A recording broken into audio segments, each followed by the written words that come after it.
मरीज़ हमारे पास शिफ्ट हुआ कि ये मुख्तलिफ़ हस्पतालों से होता हुआ हमारे हॉस्पिटल आया। बिल्कुल सूख के वो कांटा हुआ था, 55-60 साल का वो आदमी था, बहुत ही पतला दुबला, और हमारी ज़ुबान में यूजुअली हम कहते हैं बोन एंड स्किन, पानी की शदीद कमी और बुरा हाल। उम्र उसकी 55-60 साल थी। जो उसके साथ एक ही लड़की थी वो 20-25 साल की थी, और वो अपने आप को उसकी बीवी बताती थी। मेरे जूनियर डॉक्टर्स ने मुझे राउंड कराया तो उन्होंने कहा जी कि ये फ़लाँ वार्ड से शिफ्ट हुआ है, इसको 4 महीने से शदीद दस्त लगे हुए हैं, ये कुछ भी खाता है तो इसको डायरिया लग जाता है, और इसके सारे टेस्ट हो गए हैं, गैस्ट्रोस्कोपियाँ, एंडोस्कोपियाँ, बायोप्सी, हर चीज़, इसके कुछ नहीं आ रहा, तशखीस नहीं है। लेकिन अब इसकी हालत इतनी बिगड़ गई है कि ये आईसीयू में शिफ्ट हो गया है, वेंटिलेशन के लिए हुआ है, और इसको कोई दवाई काम नहीं कर रही है। बल्कि मेरे एक जूनियर ने मुझे कहा कि जिस वार्ड से शिफ्ट हुआ है वहाँ की सीनियर डॉक्टर एक हैं, उन्होंने तंजन कहा है कि डॉक्टर साहब ने कहो इनू सूरत रमान सुनाना, तो ना तो टेस्टों में कुछ आ रहा है और ना कुछ आ रहा है। 4 माह से ऐसे है। तो जो हिस्ट्री होती है, हम जो डॉक्टर्स कॉमन चीज़ें होती हैं वो सारे पूछते हैं। तो बच्चों ने मुझे बताया, जूनियर डॉक्टर्स ने, कि ना शुगर है, ना ये नहीं, वो नहीं, फलानी। मैंने इन्हें कहा कि इसका एड्स का टेस्ट करा लें। तो बच्चों ने कहा कि जी पिछले साल इसका एड्स का टेस्ट मेयो हॉस्पिटल में हुआ था, तब भी इसको इसी तरह डायरिया लगा था और वो नेगेटिव है, और लेकिन पिछले साल फिर ये डायरिया ठीक हो गया था 2-3-4 माह के बाद, फिर ये बहुत बेहतर हालत में हो गया था, लेकिन अब फिर इसको 4 माह से ये है और अब इसकी ये हालत हो गई। अब ये बेहोश था वो, खैर वेंटिलेटर पे चला गया, लेकिन मैंने फिर भी उसका एड्स का टेस्ट भेज दिया कि ये भेजो उसकी बीवी का।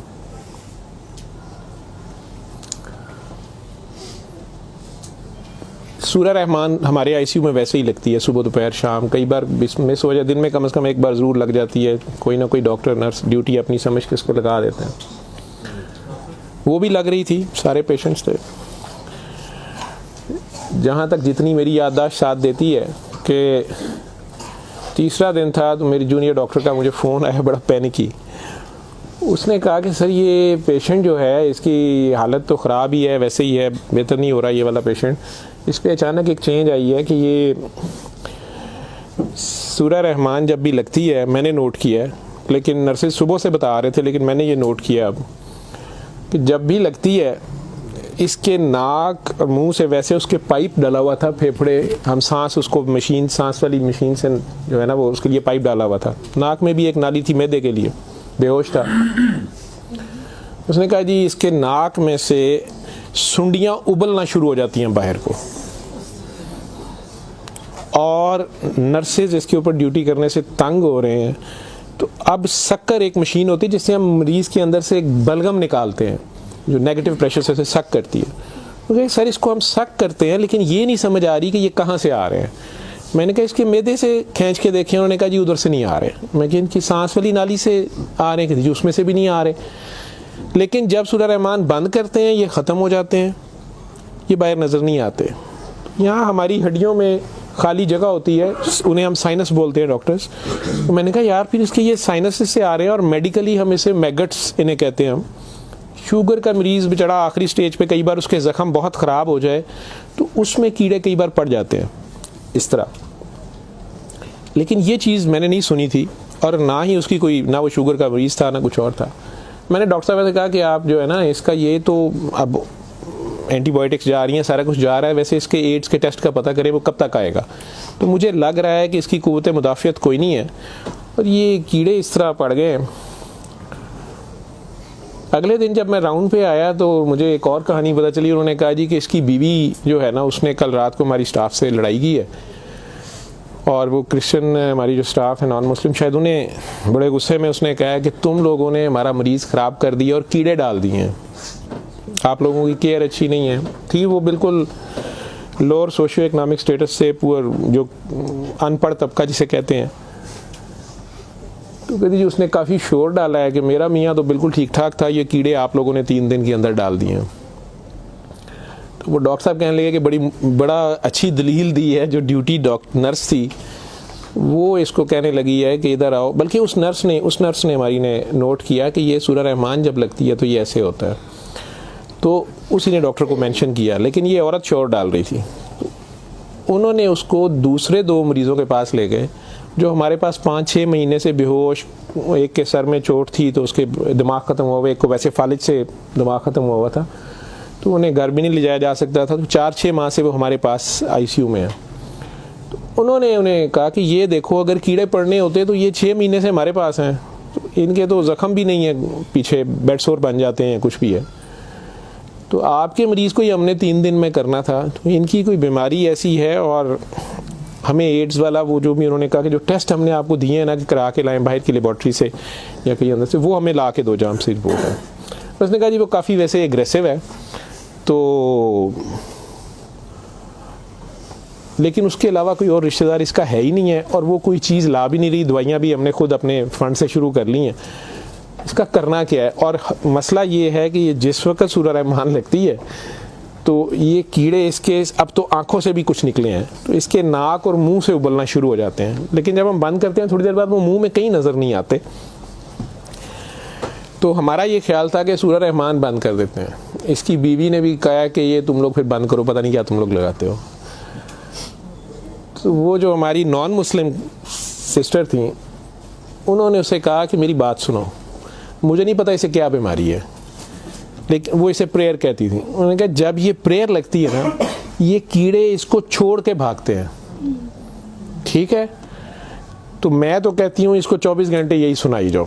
जब मैंने ये बातें सुनी तो खैर मैंने कहा कि इसकी बीवी को कहो कि वो रिपोर्ट का या हमें रसीद दे दें, हम खुद अपने तौर पे पता कर लेते हैं। तो मेरे राउंड करने के बाद वो बंदी खुद ही आ गई मेरे पास। वो मुझे नहीं पता था कि वही सिस्टर ने उसकी बिठा के कहीं काउंसलिंग की थी। उसे उन्होंने कहा कि इसको हमें शक है कि एड्स ना हो, कि इसकी कुव्वत मुदाफ़ियत नहीं है, इस तरह कीड़े इसको पड़ गए हैं, कुछ हो गया, शायद कमज़ोरी से हो गया, बीमारी की कमी से हो गया। तो ये उसका हम पता करना चाह रहे हैं, अदरवाइज़ तो जो दवाइयाँ हैं वो वही रहनी है। कुछ तरह की उसने बात की, कहती कि वो डर गई है थोड़ी सी, और वो कहती मैंने बड़े डॉक्टर साहब से कोई बात करनी है। बहरहाल अब मुझे जितना याद है, मैं 1 साल बड़ी सोचा है इसके ऊपर कि मैं इसको बयान करूं या ना करूं लोगों के सामने। उस औरत ने बड़ी खौफनाक कहानी मुझे सुनाई। जब उसे ये डर पड़ा ना कि इसको एड्स ना हो और उसको ना एड्स लग गई हो, अब वो मुझे कहने लगी इधर कमरे में आके कि डॉक्टर साहब ये जो मेरा मियाँ है ना, ये असल में जादूगर है। मैंने कहा आपने तो पहले दिन लिखवाया कि ये रिक्शा चलाता था और रिक्शा ड्राइवर है। उसने कहा जी ये रिक्शा ड्राइवर तो है, लेकिन ये जादूगर है, काला जादू करता है, लेकिन करता कुरान से था। मुझे हंसी आ गई, मैंने कहा कुरान से काला जादू कैसे हो सकता है। बहरहाल टू कट इट शॉर्ट, उस औरत की हमारे वो डॉक्टर्स ने मुझे, चूँकि वो वीडियो मेरे पास वो सिर्फ पड़ी है जिसमें वो कीड़े प्लेट में, हमारी उसे हम डिश कहते हैं, उसमें वो निकाल के वो डाल रहे थे, तो मुझे उन्होंने भेजे कि इसका करना ये क्या है। पहली रात जब उन्होंने मुझे मैसेज किया रात को व्हाट्सएप पे, तो वो वीडियो मेरे पास पड़ी हुई है। औरत ने मुझे बताया जी कि मैं खुद किसी की बीवी थी, उसकी माँ मुझे बड़ा तंग करती थी और मैं चाहती थी कि ये मेरे अंडर आ जाए। मुझे किसी औरत ने, दूसरी ने बताया, हमसाई ने बताया कि ये खामन तुम्हारा गुलाम हो जाएगा, तुम इसके पास चली जाओ। बाकी तफसीलात में मैं नहीं जाता, जो कुछ उसने मुझे बताया, उसने कहा जी कि ये इसका जादू का तोड़ ही नहीं था और इसका काम लाजमी इसका होता था, ये जैसे भी करता था। तरीकाकार उसने क्या कहा जी, इसने कमरे में अंदर एक गाँव तकिया रखा होता था, उसके ऊपर इसने वो जिस तरह स्माइली होता है, जो मुझे समझ आई कि उसने कोई बुत सा बनाया हुआ था, उस कमरे में ये बैठाता था और वो लोगों को पहले तो कुरान शरीफ भी पता नहीं पढ़ने वो कहता था, कुछ करता था, फिर उनकी बात सुनता था, सारा कर करा के जो मुझे उसका तरीका वारदात समझ आया या जो भी था।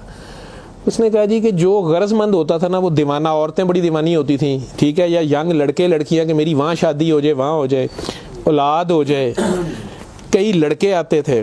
तो जो उसने सबसे गंदी बात मुझे बताई, बड़ी फजूल जो उसकी हरकत थी या जो भी, वो इस्लाम तो हो ही नहीं सकता। उसने कहा जी ये उन औरतों को, और अपने बारे में उसने कहा कि मैंने भी ये गलती की, मेरे से भी ये गुनाह हुआ, लेकिन मुझे गुनाह सवाब का इतना नहीं पता था। तो ये पहले वो तकिए को सजदा कराता था, खुद उसके पीछे खड़ा हो जाता था। फिर वो कहता था कि ये असल में तुम लोगों पे काला जादू हुआ है, इसको तोड़ने के लिए पता नहीं नूरी बड़ा ज़रूरी है, ठीक है। फिर वो हमें कहता था कि वज़ू करके आओ, ठीक है। वज़ू करके आते थे, वो पता नहीं कौन सी सूरत पर वो कई सूरतें मिक्स करता था। ये सब करते कराते 1-2 सेशनों के बाद कुछ नहीं लेता था। फिर जो ज़्यादा लोग अपने काम के पीछे दीवाने होते थे, उनको वो बताता था कि इसमें बड़े पैसे भी लगेंगे, ये जान पे खेलना पड़ना है, पता नहीं क्या करना, और तुम्हें भी मेरे साथ करना पड़ेगा, इसमें बड़ा कुछ जो है ना रिस्क है, लेकिन काम तुम्हारा हो जाएगा। वो जो भी उसकी कहानियाँ थीं, जो उसको बाद में किसी और वजह से पता चली, जो मुझे वो बता रही थी कि जी ये औरतों के साथ भी और यंग लड़कों के साथ या मर्दों के साथ भी गलत काम करता था। फिर उन्हें अपना गंद खाने पे मजबूर करता था। फिर उन्हें पता नहीं कौन से कोई आयत बनाई हुई थी या कोई नाम था, पता नहीं क्या, कि अरबी के जी ये पढ़ के ना तुमने ये मिक्सचर जो है ना, ये हंडिया पकाते हुए थोड़ा सा बीच में गंद डाल देना है और अपने खामन को खिला देना है, या उस लड़की को खिला देना है, या उसको खिला देना है। तो मैं अपने खामन के साथ ये सारा कुछ किया मैंने। अब मुझे बताएं कि जब वो उस बंदे के साथ ही सो गई तो उसके खामन तो वो रहा ही नहीं है ना, तो ना वो मुसलमान रही है, ना वो ये हरकतें सारी। अब उसके बाद बकौल इन खातून के, इस लड़की के, कि जी वो खामन जो मेरा था उसमें तो तब्दीली नहीं आई, उसने मुझे फुल मारना शुरू कर दिया, और मुझे मेरे तड़प इसकी तरफ भागती थी कि मैं इसके पास आऊँ। तो फिर मैंने इसके पास वैसे आना शुरू कर दिया कि मैंने तुम्हारे साथ शादी करनी है, मैंने उधर से तलाक लेनी है, मैंने ये करना है, वो करना है। तो मैं उन्हें बताए बगैर इसके पास आ गई। इसके साथ मैं 6 माह रही। इसने कहा कि फिर ऐसे ही रहना पड़ेगा, और इस सारे काम में मैं शामिल हुई।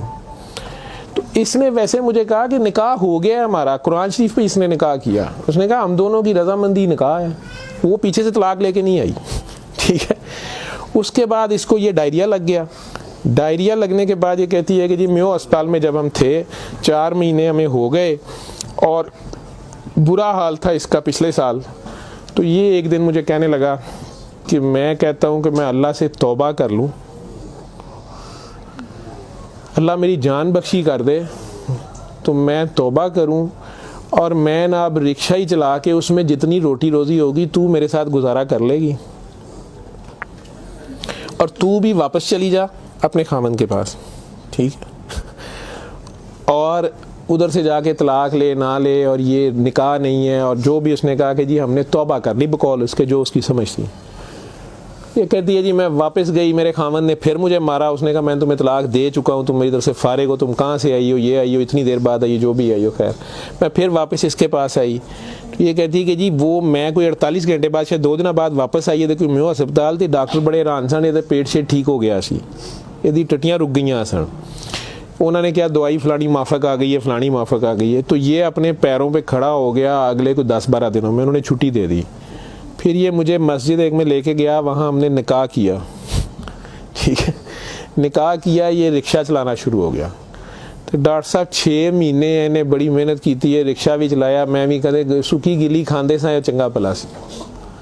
पर डॉक्टर साहब दुनिया बड़ी जालम है, यदी शोहरत सी दुनिया पिछे पैंदी सी, कहना सी मैं काम छड़ छड़िया है। डॉक्टर साहब हूँ फिर एक बच्ची आई, तो बड़ी सोहनी सी, वो बड़ी रोंदी सी, ਉਹਦਾ पता नहीं की मसला सी। डॉक्टर साहब ने ਉਹਦੇ ਨਾਲ फिर वही काम शुरू कर लिया। इन्हें फिर वही काम शुरू किया है। मैं ਇਹਨੂੰ पहले कहती रही हाँ, लेकिन डॉक्टर साहब ਇਹਦੇ 'ਚ पैसे बड़े आते सन। ਉਹਦੇ बाद हूँ 4 महीने तो ये इसकी ये हालत है, और अब ये बेहोश है।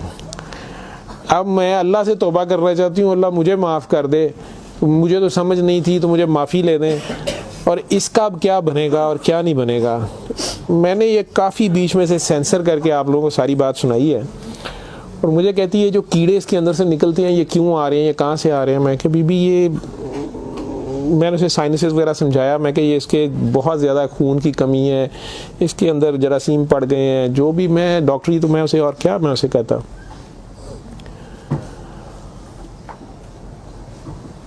और उस वक़्त सारी बात सुना के तो उसने वो रिपोर्ट अंदर से निकाली, और मुझे कहती है जी ये रिपोर्ट में तो इसको HIV की रिपोर्ट थी कि जी वो उत्थे रिपोर्ट वाले मैनू कहा है कि डॉक्टर साहब फौरन जाके दिओ ते तुसी वो लैबोरेटरी में कहीं पूछती रही तो उन्होंने कहा जी तुसी उत्थों जाके पूछो तो मैं दसिया मेरे खावन दी मैनू दसो उन्हें कहा तुसी अपनी भी कराओ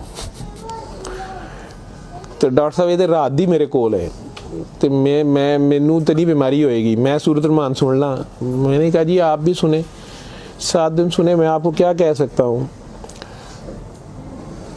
एक दिन वो और जिंदा रहा बंदा मर गया आखिर तक उसके कीड़े वो आते रहे उसी तरह जब भी वो सूरह रहमान लगती थी वो ऐसे होता था जैसे उबलते थे बाहर को नाक से उसके मतलब वो 1-2 नहीं होते थे कि जिन्हें आप पकड़ के साइड पे कर दें मैंने बताया ना कि वो शक्कर मशीन रख के तो उससे वो शक्कर में हम शक करते थे उसको सारा वो मशीन में जाते थे लंबी सुनियाँ उसकी नाक से मुँह से और